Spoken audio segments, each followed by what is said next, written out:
নমস্কার। আজকে সাপ্তাহিক রাশিফল নিয়ে আলোচনা করব।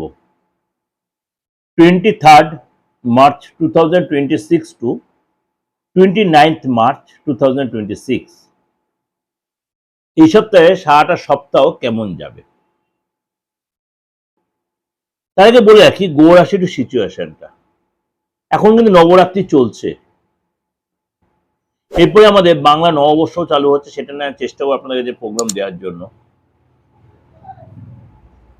অবশ্যই তার আগে আজকে ছোট একটু বলে রাখি গো রাশির সিচুয়েশনটা। মীন রাশিতে বিরাজমান রয়েছে শনি, সেখানে রয়েছে শুক্র এবং সূর্য, অর্থাৎ ত্রিগ্রহী যোগ তৈরি হচ্ছে, শুক্রাদিত্য যোগ তৈরি হয়েছে।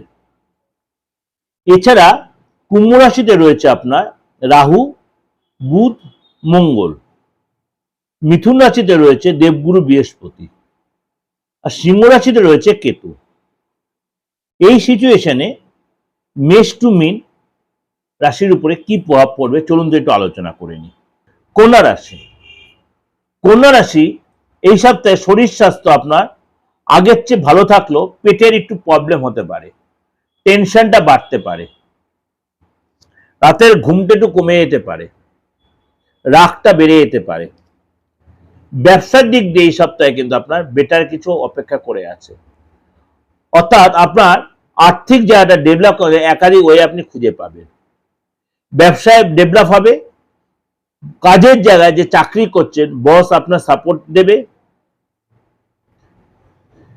বসের সাপোর্ট পাবেন। আপনার কলিগরা, কর্মচারীরা, আপনার আন্ডার যারা রয়েছে তারা আপনার সাপোর্ট দেবে।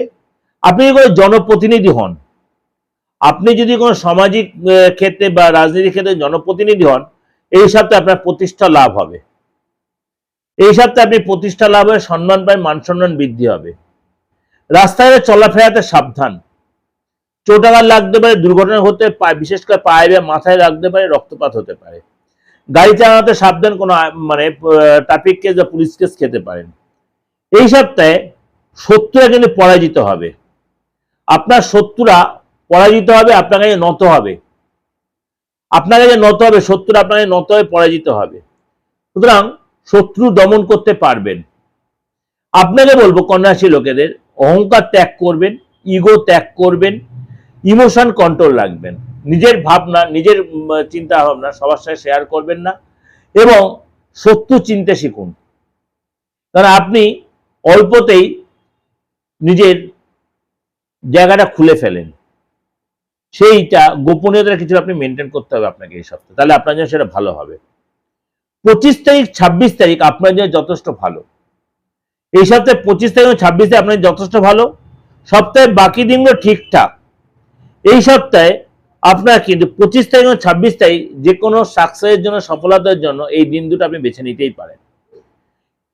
এই সপ্তাহে আপনাকে কোনো ট্রানজাকশনের ব্যাপারে সতর্ক থাকবেন, কোনো বড় কোনো ডিল, বড় কোনো যোগাযোগের ব্যাপারে সতর্ক থাকবেন, সেগুলো দেখবেন অবশ্যই, যেটার জন্য মরিচিকা না হয় অবশ্যই কারোর সাথে কনসাল্ট করে নেবেন, কারোর অ্যাডভাইস নিয়ে নেবেন, বাড়ির গুরুজনের সাপোর্ট নেবেন, তাহলে আপনাদের সেটা ভালো হবে।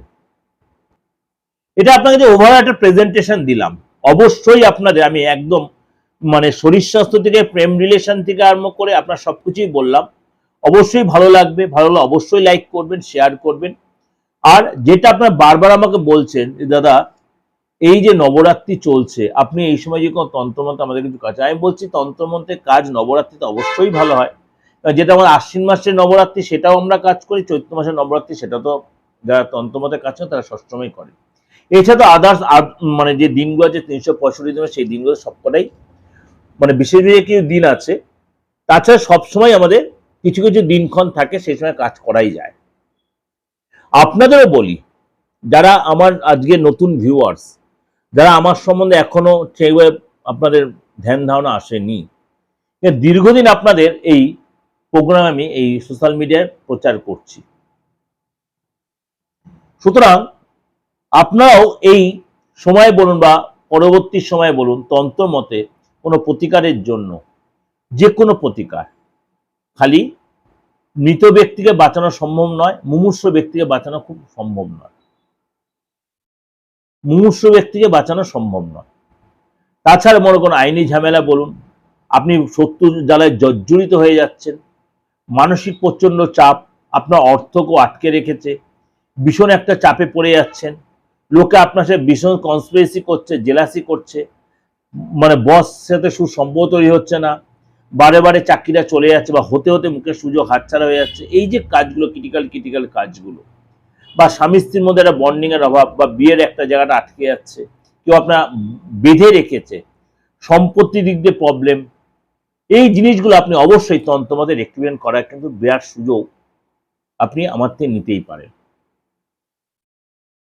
সুতরাং তার জন্য কি করতে হবে, কেন এগুলো সবই গুপ্তবিদ্যা, গুহ্যবিদ্যা, এই তন্ত্র নিয়ে আলোচনা করতে চাই না, আপনাদের রিকোয়েস্ট নিয়ে আলোচনাটা বারবার করতে হয়। সুতরাং আপনারা কিন্তু অবশ্যই তন্ত্র, কেন আমি বারে বলি রক্তের মধ্যে আমার তন্ত্র, যারা আমাকে চেনেন তারা জানেন, যারা আমার পুরনো ক্লায়েন্ট তারাও জানেন কি কি কাজ বা কি কি অসাধ্য সাধন আমি করে দিয়েছি। তন্ত্রের মানে অনেক স্টেজ রয়েছে, অনেক স্টেপ রয়েছে, এক একটা তন্ত্রের এক রকম, কখনো বুদ্ধিস্ট তন্ত্র, কখনো আপনার আমাদের মুসলিম তন্ত্র, কখনো হিন্দু তন্ত্র, কখনো আপনার জৈন তন্ত্র, বা কখনো আপনার এই কি বলবো চাইনিজ যে তন্ত্র, সব রকমের সিস্টেম কম বেশি আপনাদের আশীর্বাদ আমার রপ্ত করেছি। এবার যাকে যে ট্রিটমেন্টটা দেওয়া উচিত সেটাই আমি অ্যাপ্লাই করার চেষ্টা করি। সুতরাং রোগ অনুযায়ী ওষুধ অ্যাপ্লাই করা। যদি মনে হয় যোগাযোগ করবেন কোনো কারণে, দেশে বা বিদেশে যারা রয়েছেন, যে কোনো ধর্মের যে কোনো সমন্বয়ের লোকেরা অবশ্যই যোগাযোগ করতে পারেন, নির্দ্বিধায় বলছি। চেষ্টা করব, কারোর হয়তো কাজ খুব মানে তুরান্ত হয়ে যায়, আর কারোরটা একটু দেরি হলো, সে কাজটা কিন্তু সে পায়, অবশ্যই পায়। ভালো থাকবেন, নমস্কার।